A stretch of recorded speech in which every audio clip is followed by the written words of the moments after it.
Welcome back, my friends, to the show that never ends. We're so glad you could attend. Come inside, come inside. Hello, everybody, and welcome to another episode of Expat Conversations with your host, Michael Nolen. I'd like to say thank you very much for tuning in today, and I hope you enjoy the conversations we're getting ready to have. First of all, I want everyone to know that this show is sponsored by the University of Guadalajara, the Institute of Investigation, Innovation, and Governance, which is headed up by Dr. Marco Antonio Cortez Gradado, the former General Rector of the University of Guadalajara, and now he is Director of the Institute. I'd like to say thank you to him for allowing us to have this format to get information out to the expat community. Also want to thank again the Monte Carlo Hotel and Resort Spa here in Chapala, Mexico. As you may be able to see in the background, it's situated right on Lake Chapala. Very, very beautiful site. They have about 100 hotel rooms. They have convention facilities. They have pickleball courts. They have thermal water baths, mineral water baths in the rooms, and also a large pool. And they also have a large regular water pool. So it's a great place to come if you're coming over from Guadalajara or anywhere in the world. Want to have a really, really nice place to stay. The Monte Carlo is very, very nice, so please think about it in your travel plans. Today I'm very, very fortunate to have a couple of members of the Rotary Sunrise Rotary here in Chapala, Ajijic, the lakeside area. And I have Carl Dreyer, who is president currently of the Sunrise Rotary Club, and Barbara Wilson. She's the former president and now kind of helping him. So thank you very much for taking your time to come and be on Expat Conversations. First of all, I'd like to let you give a little general conversation about the history of yourselves, how you got down here to the Lake Chapala Lake Chapala area, not by airplane or bus or car, but what brought you down. And then also a little history of the Rotary Club, Rotary Internationals, and then more about your all's chapter. So whoever wants to start, the floor is yours, and I'll be quiet for a while. Let me introduce myself. Sure, thank you, and Carl. how I got here, and then Barbara will fill in all the pieces. I came from Connecticut, and we visited friends here 14 years ago, purchased a house, and we have been here. You know, we came 3 years later to stay permanently, and we've been here ever since.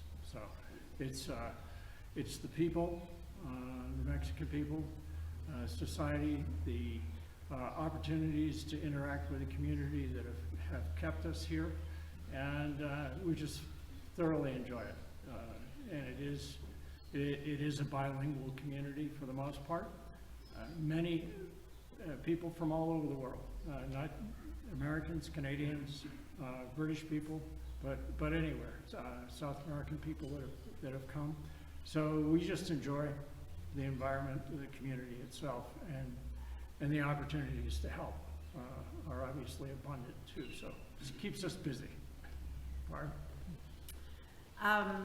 Similar to Carl, I'm from the States. I spent all of my professional career in education in California, and finished my last superintendency in a school district that was more than 50% Hispanic.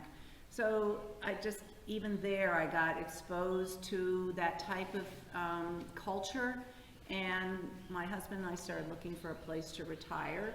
We looked actually all over Latin America. We went to every country in Central America. We went to several in South America, but we felt we kept coming back to Mexico. That's called vacation, Barbara. Yeah, it was. That's what it was.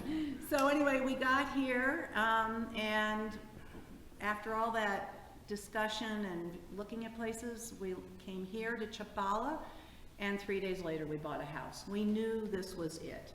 Part of the reason was that actually my first connection here with the expat community was with Rotary. I was a Rotarian in California, and so that's one of the beauties of Rotary. You have connections all over the world. So I looked up the local Rotary Club, I went there, I was immediately welcomed, and one of the members there is now a member of our club. She immediately took us to a social service center in a barrio here in Mexico that was serving the community, and then I knew I had a place to be. So when we moved here permanently 12 years ago, and shortly after that, I was in that club, which is the Ajijic Club. It still exists. But our club, we started a new club shortly after that, about, 8 or 9 years ago now, because we wanted a club that was really engaged in the community doing work, essentially, hands-on work. And so we started a new club called Chapala Sunrise. It doesn't meet at sunrise. Most of us are expats. It meets at 10. That's sunrise for us. But it's a good time to meet. We meet right down here on the Chapala Malecón on Thursday mornings at 10. And we're a very active club. We have actually now the largest club in all of central Mexico. We have 45 members. That's probably more of a typical size of a US or Canadian club. But we are here by far the largest. So, and it's because people like getting engaged. A lot of people here want to do something, and we have lots for them to do. So, Well, let me guess, you probably meet at a restaurant, right? we do meet at a restaurant. We meet right on the Chapala Malecón, just beyond the yacht club, at a restaurant called La Palapa de Don Juan. It's right on the lake, beautiful view, and we have breakfast and have speakers and plan our next activities. And Well, the reason I say that, I've never been a member of Rotary. When I was in Puerto Vallarta for 5 years, I met with several of the clubs, and every single time it was at a restaurant. And that's, makes perfect sense. I'd go for the breakfast and stay for the fun. And over there, they did an awful lot with water filtration systems, because a lot of the indigenous people around the Lake of Chapala, around Puerto Vallarta, the Bay of Banderas, live in the mountains, and the water systems just are non-existent. So they get their water out of either the bay or the creeks or river, the running water, the tributaries into the bay. And so the Rotary Club there is very, very active in going and getting water filtration kits, as well as a lot of other things, education and that. Now Rotary, I'm going to go to the international part of Rotary. As you mentioned, Barbara, it's worldwide. And I have met people from probably 18 or 19 different countries, but I do know it exists worldwide. And in Puerto Vallarta, the club over there brings about 8 students a year to come, and they're exchange students for a year and live with Rotary families. And it's just an unbelievable organization. Carl, Barbara, would one of you kind of explain what Rotary does for our listeners that don't really understand or know what Rotary International, I don't mean the particular things you do, but what is Rotary? Is it people that, like Knights of Columbus, where I was a member for a while, is a men's organization from the Catholic Church. Rotary International is? Rotary International is primarily a service organization. Its history is it was a business networking organization, and that still is, for many clubs, a primary purpose, that a doctor will get to know a realtor who will get to know somebody who sells paper supplies, and they connect. And there is a strong ethical statement that you say every week. That's part of our ritual, essentially, but it's about ethical behavior. And so Rotary was set up so that people could meet each other with the same ethical values. But it grew over time into also a service organization, and that's primarily, certainly what we do as expats. Most of our club is expats, although about 20% is Mexicans who are working. But interestingly, they joined our club also because they get to meet with expats, they get to practice their English. We go, our dentist, most of us go to the dentist that's in our club now, etc. And worldwide, it is a great connection. They have 6 or 7 different focus areas that they ask us to try and do good deeds in, including education, maternal health, economic development, water and sanitation, the environment, peace. And so those are the things that we worldwide focus on. There are 1.2 million members. Wow. In over 100 countries. Well, at one time, I think Rotary was very involved in trying to do ratification of polio. Is that not correct? This is polio month, yes, October 24th. I know it's Hispanic month, but it's polio month also? Yes. Okay. Well, you know, they say that's kind of ticking back up in parts of the world. I don't know why, but, you know, I guess. I can tell you why. Okay. Because I just did a little presentation I put together. So polio, when Rotary decided to take on polio in the 80s as the only worldwide disease that had been eliminated up until that point was smallpox. So polio was going to be the next. And they started in the Philippines, and then very quickly they were noticed by the dramatic decrease in polio in the Philippines, and so the World Health Organization connected with them, and so now we are part of a global initiative to eradicate polio. When we started trying to get rid of it, there were over 150 countries that had polio. We're down to 2 that are that they've never gotten rid of the wild polio virus. That is in Afghanistan and Pakistan. But people travel. And so and out of 1,000 cases of people that have polio, only 1 turns up to have paralytic polio. So people are carrying it and not even knowing it when they travel. And that's why we do see now an uptick. Most recently, we've seen a case for the first time in over 30 years in New York. There's one in Israel, and they've detected it in sewage samples also in the UK. Part of that is, frankly, vaccine hesitancy these days. You know, there's so much about vaccines. There's also was a large time when people didn't want to go to doctors at all for any reason, and the kids weren't getting their vaccines. Well, both of those countries over the last 25 years have had a very heavy influx of military from foreign parts of the world going in there, living, staying for a while, and then coming back or going back to those 3 countries. Not those particular, but I mean, those 3 were part of the peace troops alliances that went into those 2 countries. So who knows? But I know it was very, very important, but there's also, like you mentioned, a lot of other things that you all are into. What particular does your club try and work on and help with here in the Lakeside area? Well, we have many projects, as Barbara said.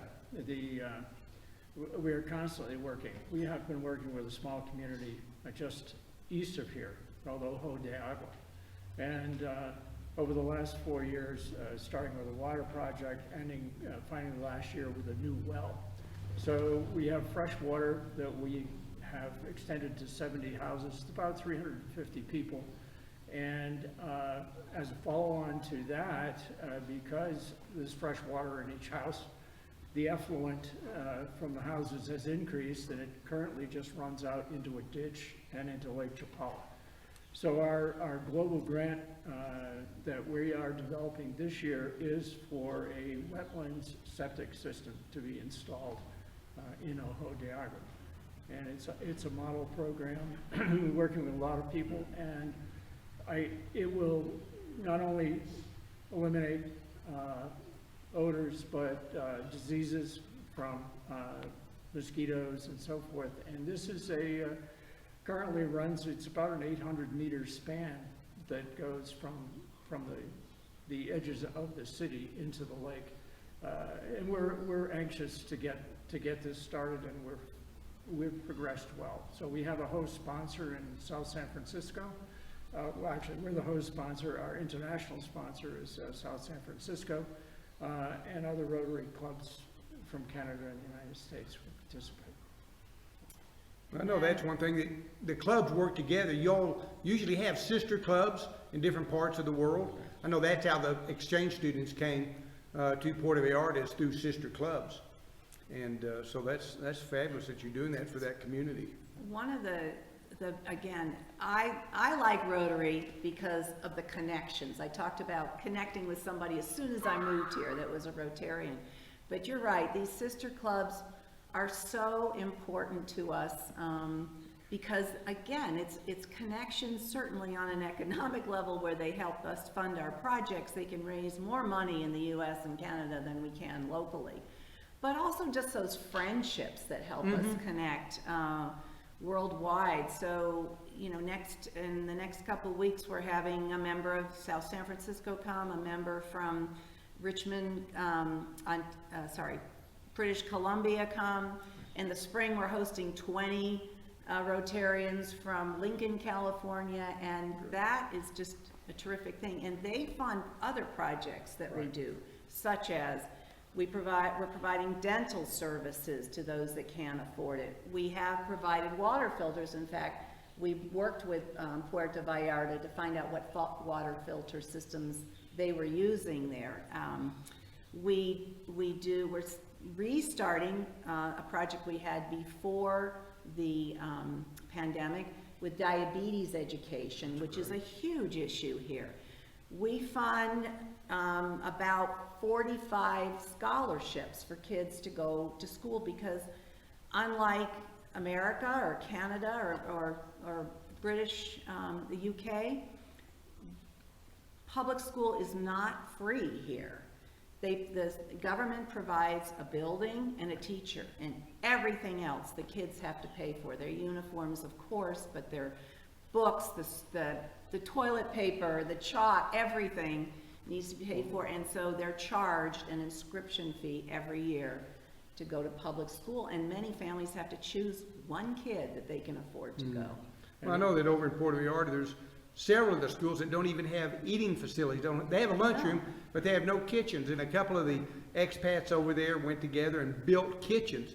I mean, starting from the facility itself to the pots, the pans, and then the moms come up of the kids and cook the lunches for the kids. Right, that's very similar to program. And it's just completely different, and it's hard for the people in the countries you mentioned to realize that that is what happens down here. And that also makes them want to chip in and give even more to help. I was in Houston, I think in late May, early June, and they were having the International Rotary Convention. And Carl went. And there were a bunch of people down there. And it was held at in the convention center, the George R. Brown Convention Center, right next to the Hilton of the Americas, where that was the host hotel for the Super Bowl, when they had the Super Bowl in Houston quite a few years ago. I know New England the Carolina Panthers played someone else, and nobody even remembered the game, but everybody remembered Janet Jackson having a little accident. I mean, but anyway, that's a fabulous thing to do to help the kids with the education and the scholarships. I know it's not a lot of money, maybe what, $150 a year per student, Right. but that's, you know, 70, 50, 80, whatever kids that do get an opportunity to go to school that wouldn't have. Right. I know in the little village I live in close to here, I found out that a fact the other day that shocked me, that the graduation rate for high school is 11% of the kids that start as a freshman graduate from high school. Only 11%. And that's just terrible. It is quite low. Children are only mandated or offered school through what we would consider the 8th grade, and then they can leave. And so many of them do go to work. I mean, they help support their families. A lot of them have to. When the minimum wage of Mexico is $8.50 a day, not an hour, $8.50 a day, it's hard for them to get by.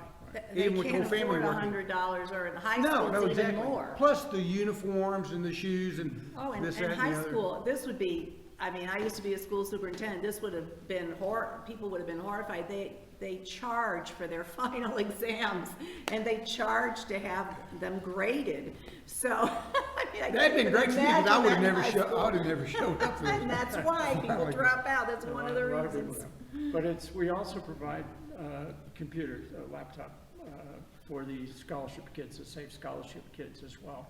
And we have a lot of interaction with students as examples. The people that we bring, the doctors that we bring, young nurses that interact with the community, to set the example, know that they can aspire to be that.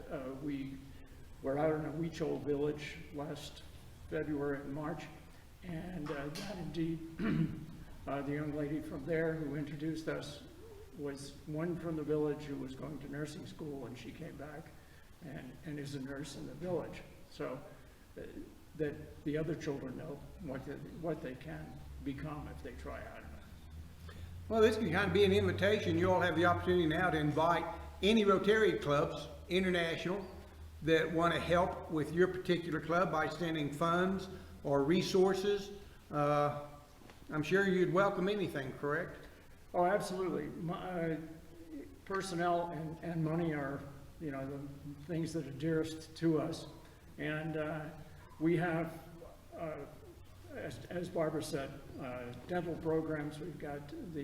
We'll start with diabetes in November again. We're working with people out in San Pedro Itzican on kidney issues. Mexico is the worst country in the world for kidney disease, chronic kidney disease, and Jalisco happens to be the epicenter for that. And so we are conscious of that and work on nutrition programs and so forth out there. So we can never have enough funding. Right. One of the things that people want to know more is we have two ways to look at us on the internet. One is our official website, which is chapalorotary.org, and that has on it every week who our speakers are going to be, where we meet. You can email or click on to email us if you have any other questions, etc. And of course, photos and stories of the things we've been doing, and also the things that we do that are fun. I mean, we just had a party a few weeks ago in September, a Mexican party. And our Mexican members taught us all these different games that Mexicans play. It was so much fun. And then we had mariachis and folkloric dancing. It was just a blast. So we have fun too. I don't want to forget that piece because that's important.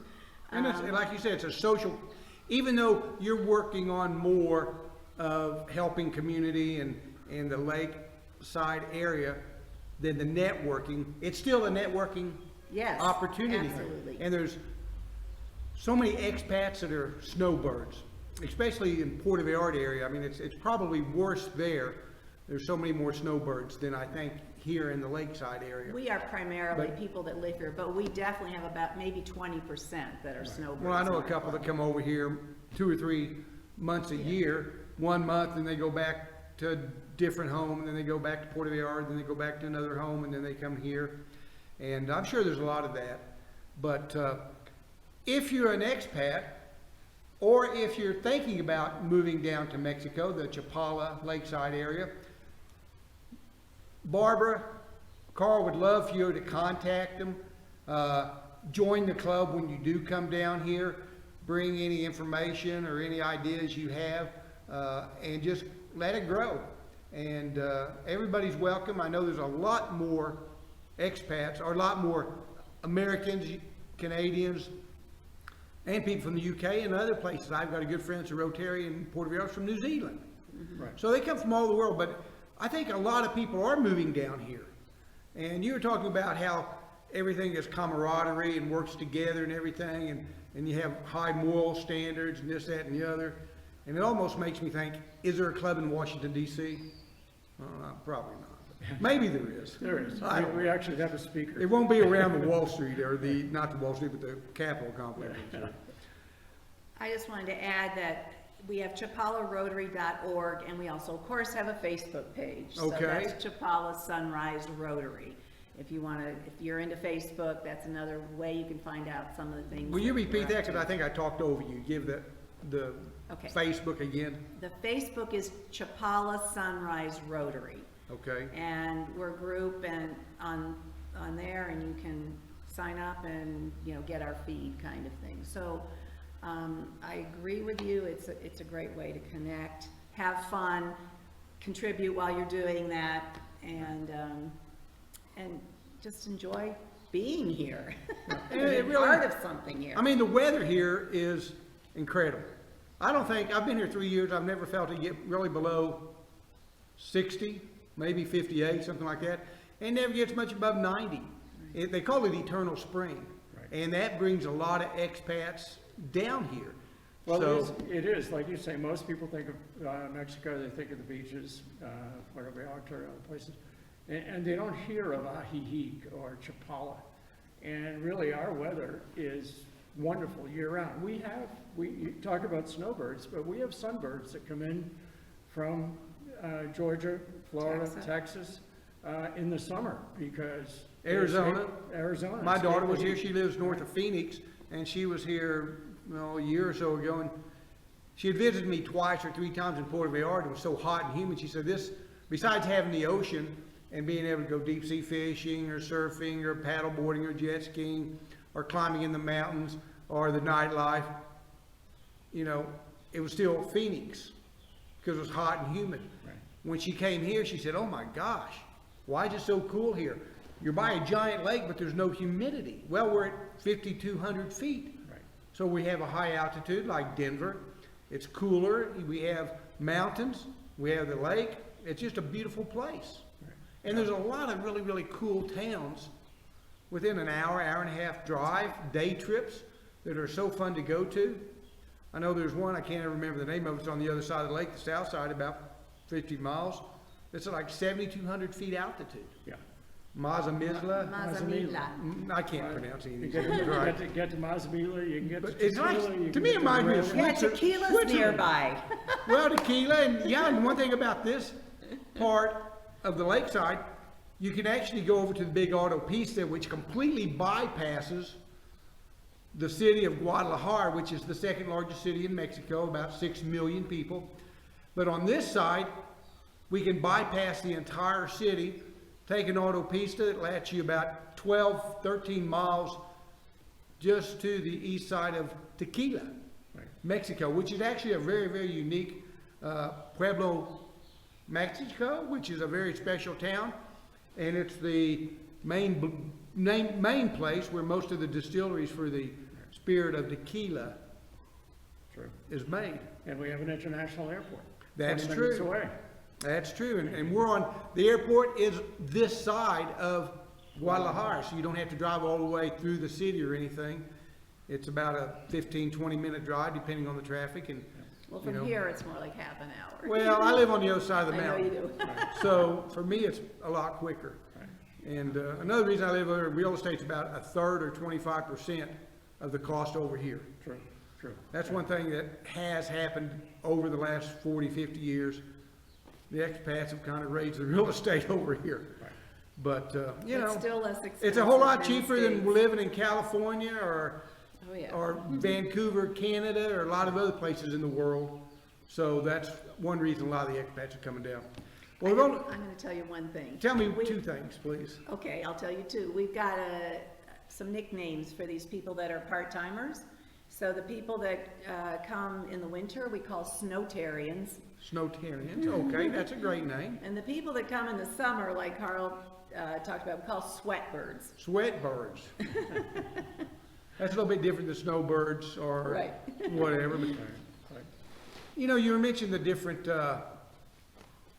projects that you're working on. Is there anything that's coming up in the future? You mentioned diabetes. Diabetes. That's Well, coming. This coming weekend, we actually have an ecological tour that is coming, Rotarians from all over the world. Wow. And we are hosting them briefly on Saturday morning here as part of their tour.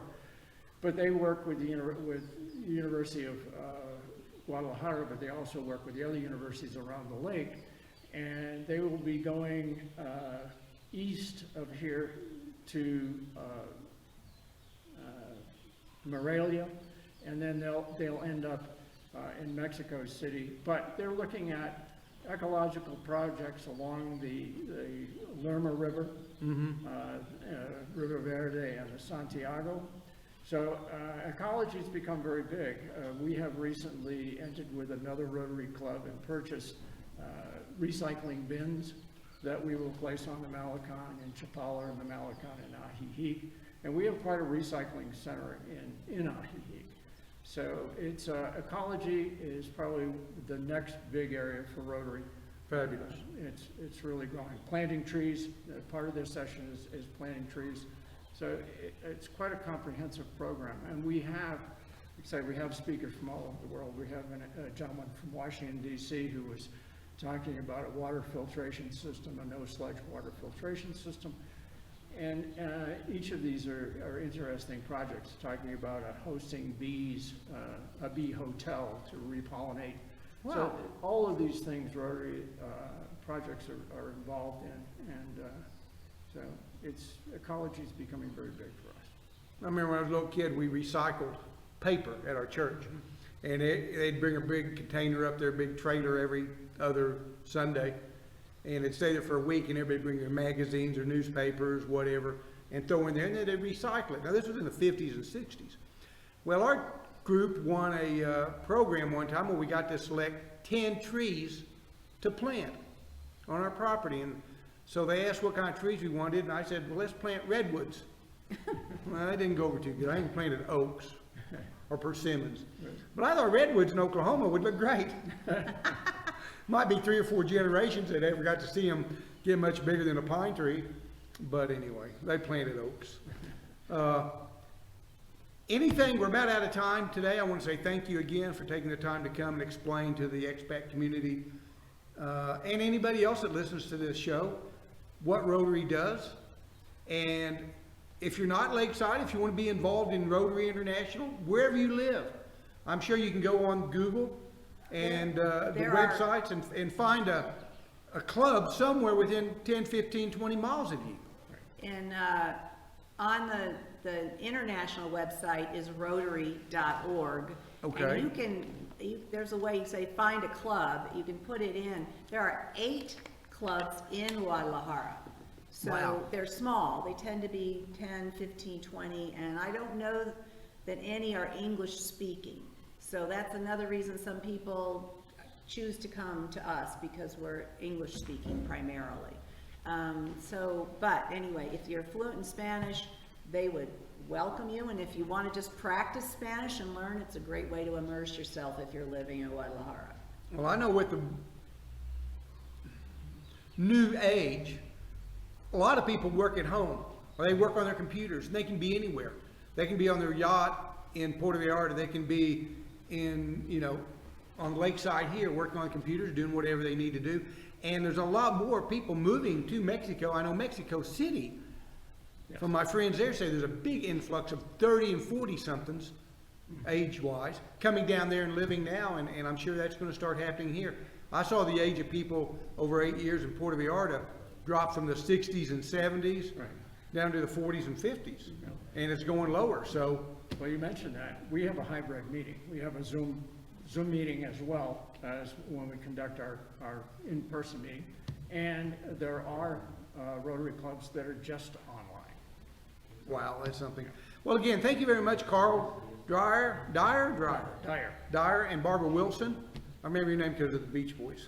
There you go. And Wilson on Castaway with Tom Hanks, whose name in the movie was Mike Nolen, by the way. Oh, well, it was Tom Nolen, I think, but it was Nolen.